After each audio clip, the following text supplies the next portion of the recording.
मेरी माँ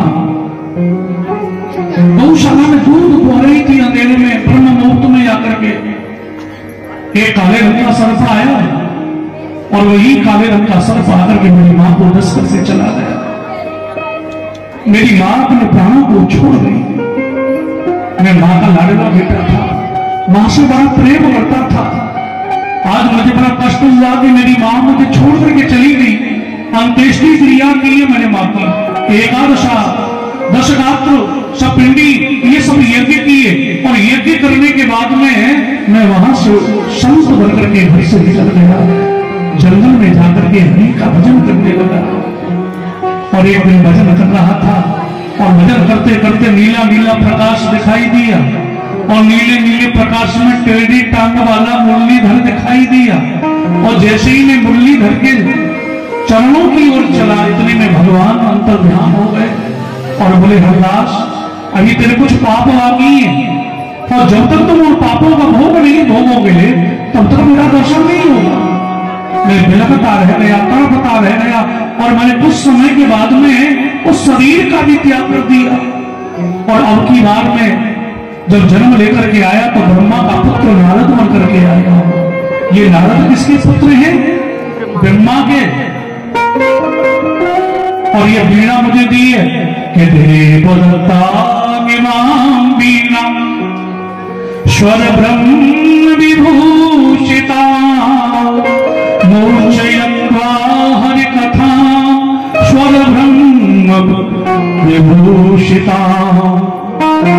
ये नारायण ने मुझे वीणा दी है और मुझसे कहा है कि जो मेरे रास्ते से भटक रहा हो उसे मेरे मार्ग पर ला करके डालना और तुम ही मेरा भजन करना। देखिए यहां नारद जी ने कहा, व्यास बाबा अगर तुम्हें शांति की खोज करनी है तो भगवान की शरणागत हो जाओ और जब तक भगवान की शरण में नहीं आओगे तब तक तुम्हें शांति नहीं मिलेगी। सुनो, ये दुनिया के पदार्थों में शांति नहीं है, ये तो केवल सुख है, आनंद नहीं है। अगर सच्चे आनंद की प्राप्ति करनी है तो भगवान की शरणागत हो जाओ। ये विदेशी पागल थोड़ी है जो मेरे ब्रजभूमि में पड़े हैं। कितने लोगों के आप दर्शन करना जाकर के मेरे वृंदावन में, कोई ऑस्ट्रेलिया से पड़ा है, कोई इंग्लैंड से पड़ा है, कोई कनाडा से आकर के भक्ति कर रहा है, कोई जापान से आकर के भक्ति कर रहा है। क्योंकि संसार के संसाधनों में उनको सुख नहीं मिला है। सुख कहां मिला है? मेरे वृंदावन की भूमि में मिला है साहब, राधा माधव के चरणों में मिला है। इनके पास में धन है, वैभव है, संपदा है, सब कुछ है, लेकिन सुख किसी ने उनको नहीं मिला। भगवान ने एक बार सारी दुनिया को बनाया और दुनिया को बना करके तैयार किया ना, तो दुनिया के लोग बड़े विचित्र होते हैं साहब। एक ने कहा एक ठाकुर जी जन्म तो दे दिया लेकिन रहने को झोपड़ा तो दिया नहीं, एक मकान दे दो ना। एक बोला एक ठाकुर जी इतना सुंदर स्वरूप बनाया, मॉडल बनाया तुमने, इसमें पहनने के लिए गले का तो होना चाहिए ना। एक बोला एक ठाकुर जी आप पत्नी तो दे दो ना। एक ने कहा पत्नी तो है लेकिन वो छोकरा नहीं है, बेटा चाहिए, बेटी चाहिए। एक ने कहा हे ठाकुर जी चलने में बड़ी तकलीफ होती है, तो एक काम करो ना, हमको आप चलने के लिए मोटर कार तो दे दो।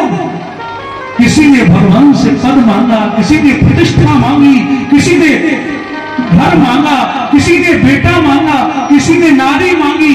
तो भगवान ने क्या किया कि समस्त दुनिया के लोगों को एकत्रित किया और इकट्ठा करके भगवान ने सबकी मांग सुनी।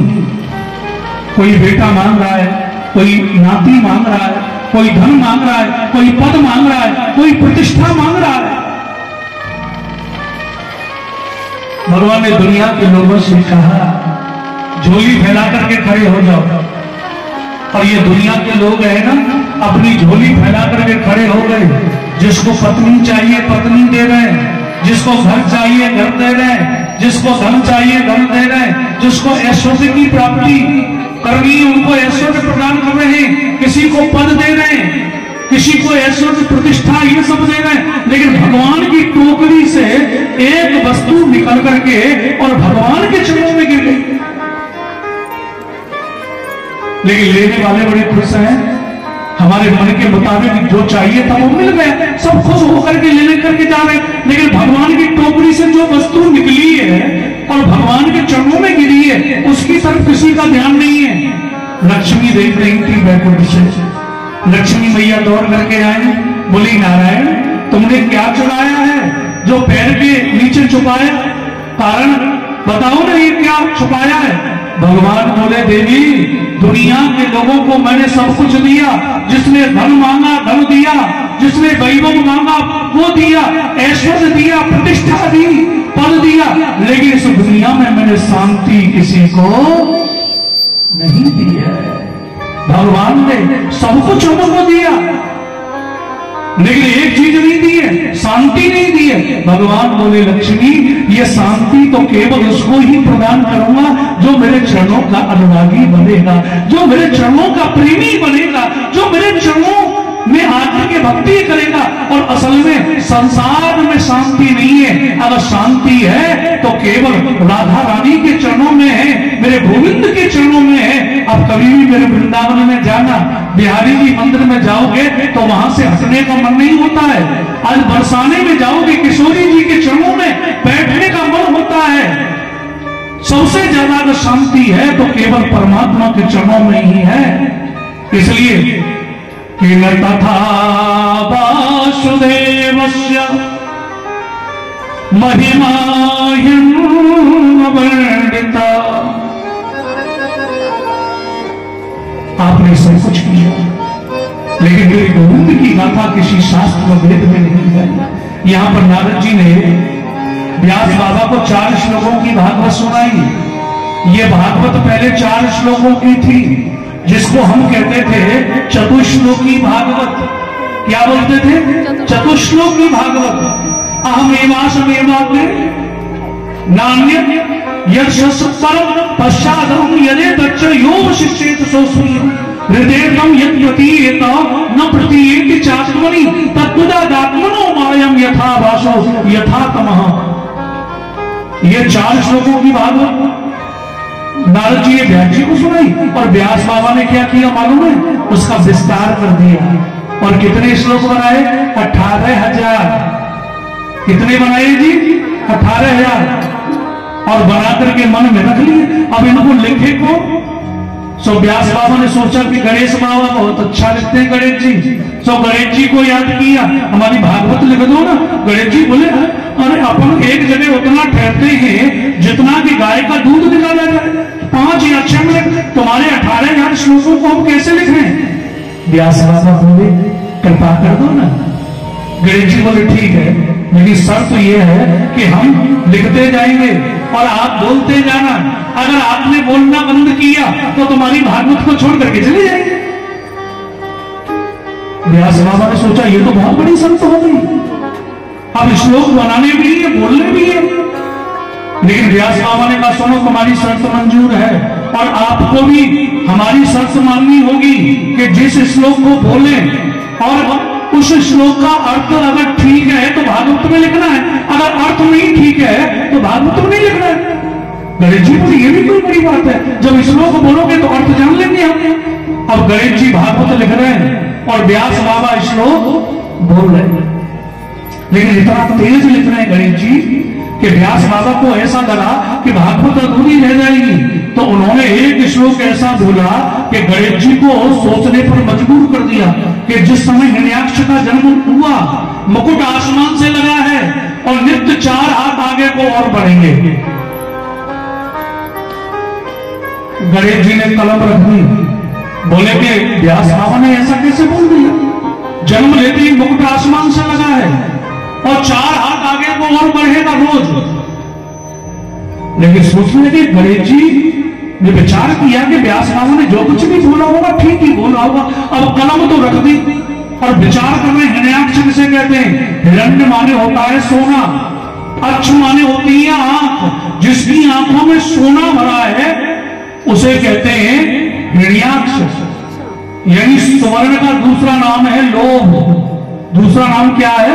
लोभ। जिसकी आंखों में लोभ ही लोभ भरा है उसका नाम है हिरण्याक्ष।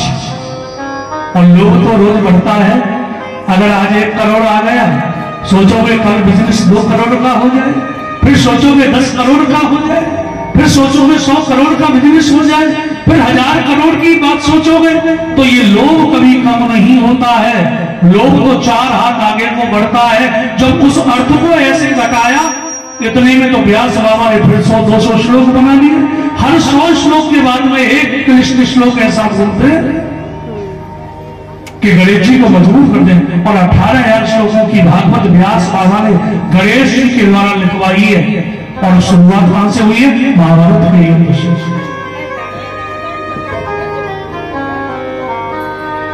कि यदा मृधे कौरव संजयाना वीरेश्वथो वीर गतिम गतेशो ब्रभोदरा विद्य गदाभिमर्षा भवनोरुदंडे धृतराष्ट्र पुत्रे।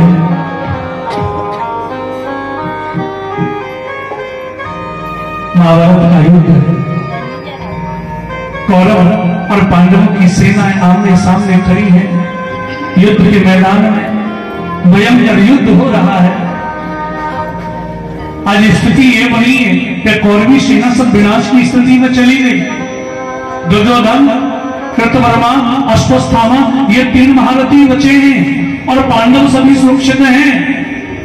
लेकिन पांडव ने मेरे गोविंद से कहा, गोविंद ये जब तक दुर्योधन है ये महाभारत का युद्ध नहीं होगा पूरा। ये महाभारत का युद्ध तभी पूर्ण माना जाएगा कि दुर्योधन दुनिया से चला जाए। भगवान का दुर्योधन का वध करना है और पांडवों को लेकर के मेरे गोविंद निकले। आज दुर्योधन ने शिविर को छोड़ करके ऋषियों और एक जलाशय में जाकर के छुप करके बैठे। पांडवों ने खोज की है लेकिन दुर्योधन कहीं मिले नहीं है। पांडव हताश होकर के गोविंद से बोले, गोविंद क्या ये हमारी जो प्रतिज्ञा हमने दुर्योधन को मारने की है ये झूठी पड़ेगी? भगवान बोले नहीं, ऐसा नहीं होगा पांडवों। तभी एक गुप्तचर में आकर के सूचना दी है, महाराज सुनो, दुर्योधन को तालाब में छुपते हुए हमने देखा है। भगवान पांडवों को लेकर के गए। भीमसेन ने ललकारना शुरू किया, अरे कायर, हमें नहीं मालूम था कि तू इतना बड़ा कायर है। अरे देख कितने वीर मारे गए, किसी का चाचा मरा, किसी का फूफा मरा, किसी का भाई मरा, किसी का पति मरा, और आज तेरे प्राणों का नंबर आया तो तू छुप करके बैठ गया। लेकिन दुर्योधन भी एक वीर और जलाशय से निकल करके आए। पांडवों से बोले, तुमको युद्ध करना है ना, जाओ पांडवों 5 में से जो भी युद्ध करेगा आज युद्ध के मैदान में मैं युद्ध करने के लिए तैयार।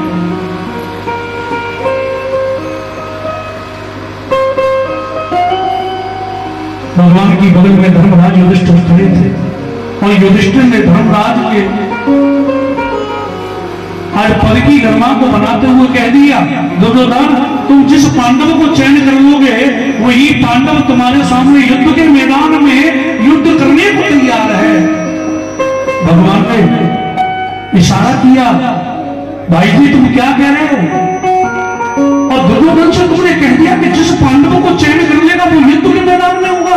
अगर तुम में से कोई दुर्योधन का मुकाबला कर सकता है तो केवल एक भीम है और किसी के बस का सौदा नहीं है जो दुर्योधन से जाकर के मुकाबला कर ले। दुर्योधन ने कहा, भाई जी आप मुझसे उम्र में बड़े हैं, मैं आपसे युद्ध नहीं करूंगा। ये नकुल सहदेव मुझसे छोटे हैं, मैं इनसे भी युद्ध नहीं करूंगा। अर्जुन मेरे मुकाबले का योद्धा नहीं है। अगर तुमने से कोई है तो केवल एक भीम है। अगर भीम के मन में युद्ध करने की कामना हो तो मैं युद्ध करने के लिए तैयार हूं। भगवान बोले, हम भी तो यही चाहते हैं कि तेरा युद्ध हो तो भीमसेन से ही होना चाहिए। दुर्योधन की अगर मौत है तो भीमसेन के हाथों से। महाभारत में कथा आती है, एक बार भीमसेन, दुर्योधन और जरासंध ये तीनों शिव की आराधना करने गए। शिव की आराधना कर रहे थे, भोले बाबा को आने में विलंब हो गया। भीम को भूख लगने लगी है। भीमसेन ने सोचा कहीं ऐसा ना हो कि भोले भंडारी पधारे उससे पहले ही प्राण निकल जाए भूख से। अरे तपस्या तो बाद में भी हो जाएगी ना, पहले पेट पूजा होनी चाहिए। और ये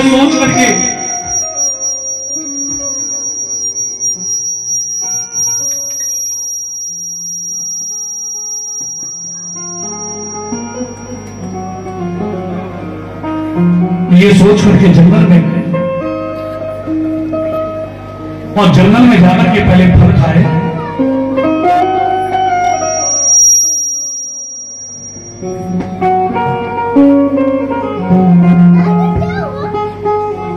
फल खाकर के लौटे हैं, कितने में भोले बाबा पधार गए। भोले बाबा ने जरासंध को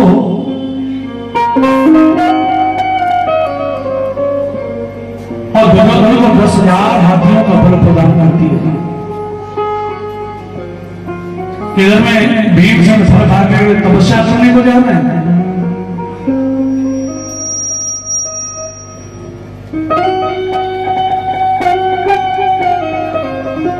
तपस्या करने के लिए जा रहे थे, दोनों वरदान लेकर के वापस लौट रहे थे।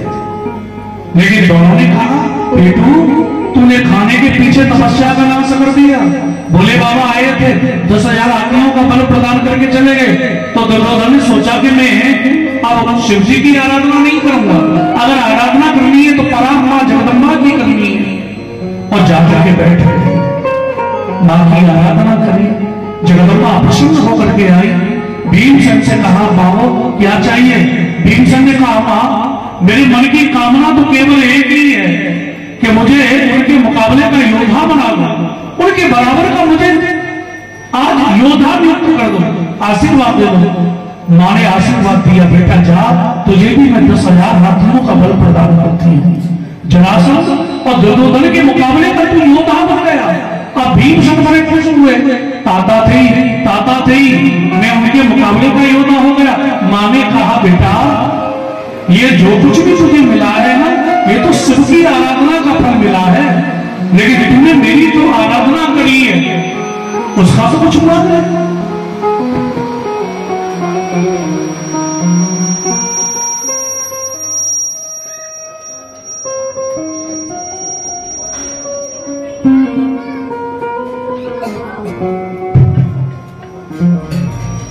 मां ने कहा, मां बेटा तुझे क्या चाहिए?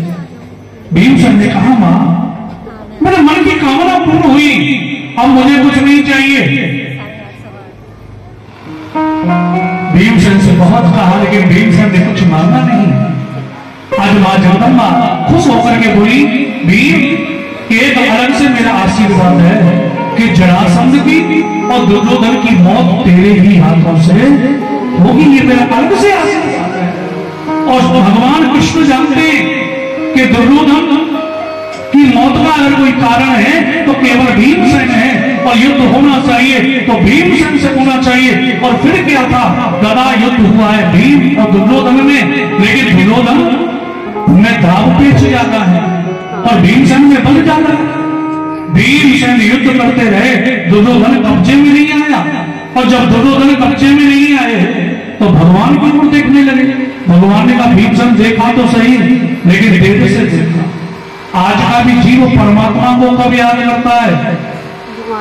जब तक उसके शरीर में सब कुछ है, धन का घमंड है, बल का घमंड है, तब तक भगवान को याद ही नहीं करता है। लेकिन जब आई साइड वीक हो जाए, घुटने में दर्द हो जाए, कमर झुक जाए, तो फिर कहेगा हाय राम।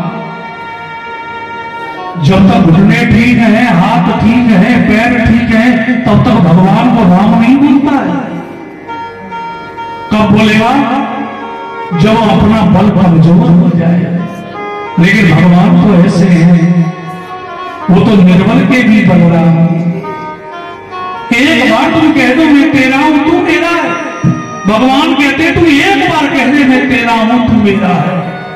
भीमसेन की ओर देख करके कहा, भीम अगर तुझे दुर्योधन को मारना है तो एक हाथ लेकर के अपने जंगा पर पटका और पटक करके इशारा किया कि दुर्योधन कच्चा है तो जंगा पर कच्चा है, प्रहार करना है तो जंगा को तोड़ दे।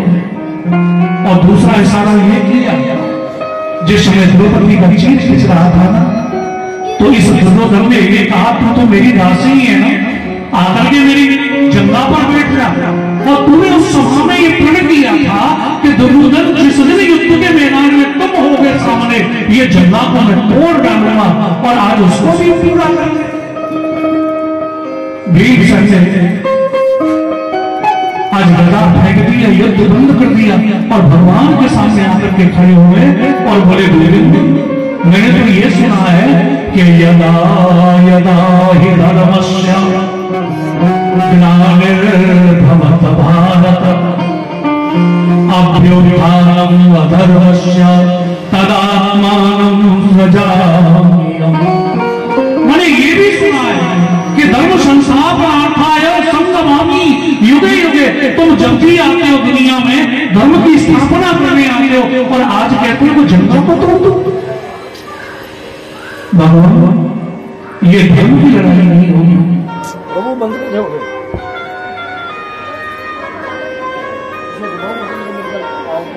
क्योंकि गदा युद्ध में आवाज कम करो, आवाज कम करो, कमर से नीचे प्रहार नहीं होता। ओवर चला गया ना, जब बंद कट मारती हो। ये गदा युद्ध का नियम है, कमर से नीचे प्रहार नहीं होता है। अगर आज मैंने जंगा को तोड़ दिया तो ये धर्म की लड़ाई नहीं, अधर्म की लड़ाई है। भगवान बोले, वाह भीम, आजकल धर्म के बहुत बड़े आचार्य हो रहे हो। जिस समय द्रौपदी का चीर खींचा गया उस समय तुम्हें धर्म याद नहीं आया। भीमसेन, जिस समय जहर के लड्डू खिला करके तुम्हें मारने का प्रयास किया गया उस समय तुम्हें धर्म याद नहीं आया। लाक्षागृह में जलाने का प्रयत्न किया गया उस समय तुम्हें धर्म याद नहीं आया। और आज मैंने ये कह दिया कि जंगा को तोड़ दे तो तुम मुझे धर्म का प्रवचन सिखा रहे। सबसे बड़ा धर्म क्या है? भगवान ने कहा, मेरी आज्ञा का पालन करना यही दुनिया का सर्वोत्तम धर्म है, और मेरी आज्ञा के विरुद्ध चलना यही दुनिया का सबसे बड़ा अधर्म है। वैसे तो धर्म की परिभाषा बहुत तरह से दी गई है शास्त्रों में, दान यति धर्म, वेद प्रणहितो धर्म, लेकिन सबसे बड़ा धर्म क्या है कि मेरी जो आज्ञा है उसका पालन करना यही धर्म है। भीम बोले, मुझे गुरुजी छोड़ेंगे नहीं बोलना। कन्हैया बोले, बलराम जी को तो हम देख भी लेंगे, काहे को घबराते हो? भीम गदा लेकर के युद्ध के मैदान में गए और युद्ध हुआ है, भगवान देख रहे हैं। और इधर में भीमसेन ने युद्ध करते हुए दुर्योधन से ऐसा प्रहार किया, जंगा पर जंगा टूट गई, दुर्योधन धराशायी होकर के गिर गए। पांडवों की विजय हुई है, सबने जय जयकार किया है।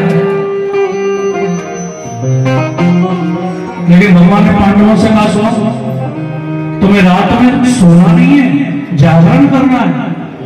तुम शत्रु को जीत करके आए और शत्रु न जाने किस नीति से आक्रमण कर दे, इसलिए सजग रहना बहुत जरूरी है।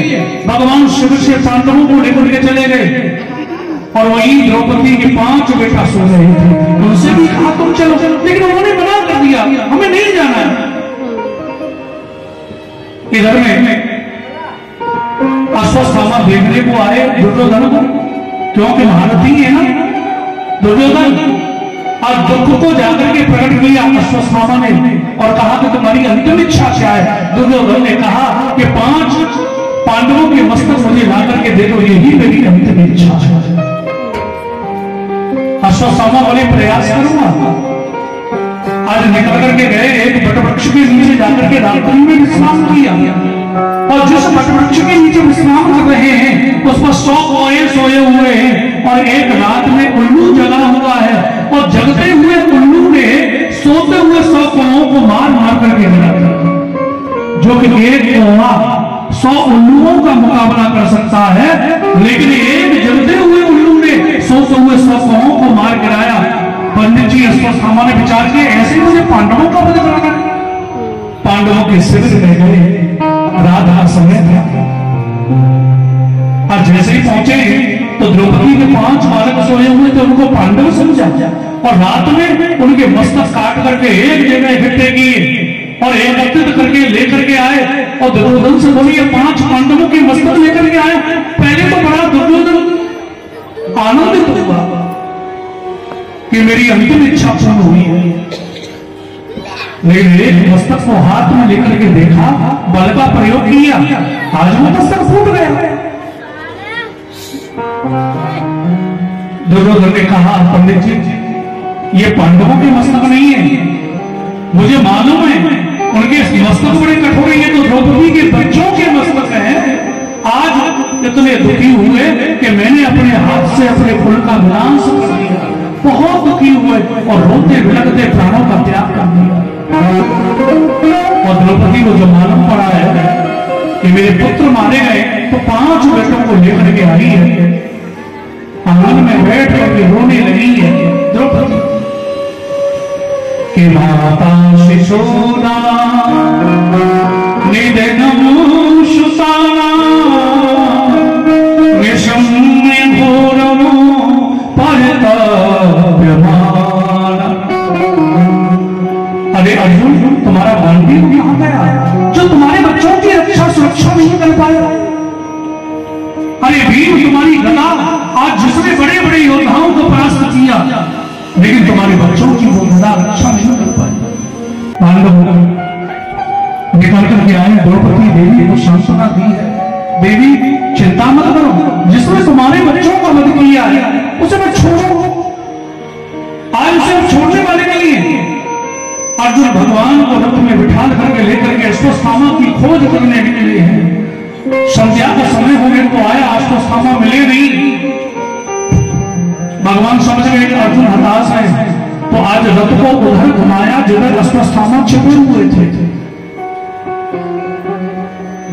अश्वत्थामा ने देखा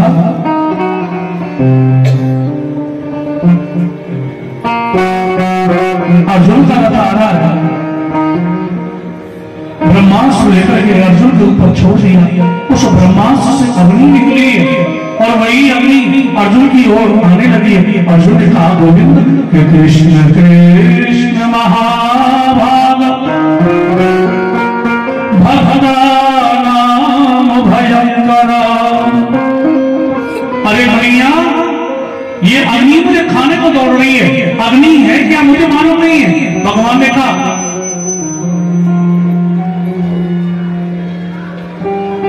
अश्वत्थामा ने ब्रह्मास्त्र छोड़ा, अर्जुन इसे शांत करो। अर्जुन ने शांत किया और अश्वत्थामा को खंभे से बांध करके वहां लेकर के आए जहां देवी द्रौपदी रुदन कर रही है। अर्जुन बोले, देवी ये वही है ना जिसने तुम्हारे बच्चों का वध किया है। तलवार लेकर के अर्जुन जैसे ही अश्वत्थामा को मारने को चले हैं, बीच में द्रौपदी पधार गई और बोली कि मुज्जता मुज्जता ब्राह्मणो नितराम गुरु। इसे मत मारो, ये ब्राह्मण है ना, ये तुम्हारे गुरु का बालक है, ये गुरु तुल्य है, इसे मत मारो। अर्जुन बोले, देवी मेरी प्रतिज्ञा है, इसे मुझे छोड़ना नहीं है।